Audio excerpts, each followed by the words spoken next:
Censure politique d'Internet. Après Alex Jones aux États-Unis, Télésur en Amérique latine. La grande purge impériale continue. Facebook a annoncé retirer les comptes en anglais de la chaîne de télévision panaméricaine Télésur. Le 7 août 2018, Mark Zuckerberg, le directeur de Facebook, avait personnellement coordonné avec Apple, Google, Spotify et YouTube, mais pas Twitter, la suppression des comptes liés à Alex Jones et à Infowars pour cause de conspirationnisme, je cite. Il entend également supprimer la propagande communiste, selon ses dires. Créée à l'initiative du président Hugo Chavez, Télésur était une chaîne publique d'information continue commune à l'Argentine, la Bolivie, à Cuba, l'Équateur, l'Uruguay et au Venezuela.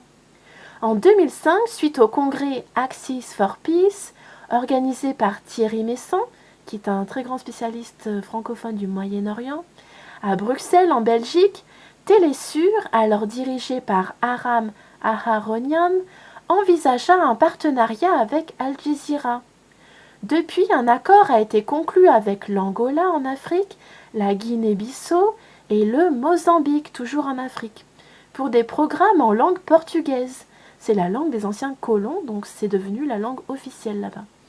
Et un échange de programmes est réalisé avec la chaîne libanaise Al Mayadeen.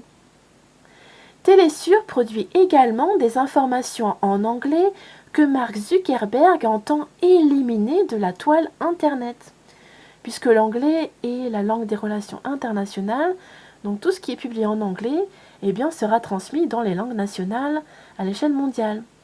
Il est en effet indispensable pour le commandement US de l'Amérique latine, US Southcom, d'empêcher les autorités vénézuéliennes de communiquer aux citoyens états-uniens et au reste du monde leur vision alternative de la crise qui traverse leur pays.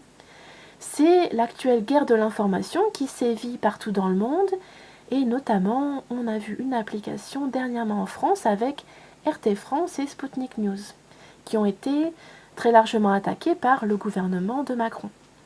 Lors de l'attaque de l'actuelle Serbie en 1999, ça fait maintenant 20 ans, l'OTAN avait bombardé la télévision yougoslave.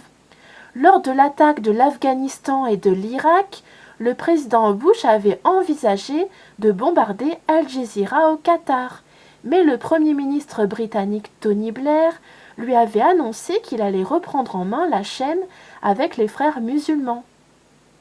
Lors de l'attaque israélienne du Liban en 2006, les États occidentaux avaient interdit la chaîne du Hezbollah, Al-Manar et Tsahal avait bombardé. En 2011, l'OTAN avait bombardé la chaîne nationale libyenne. À tout à l'heure.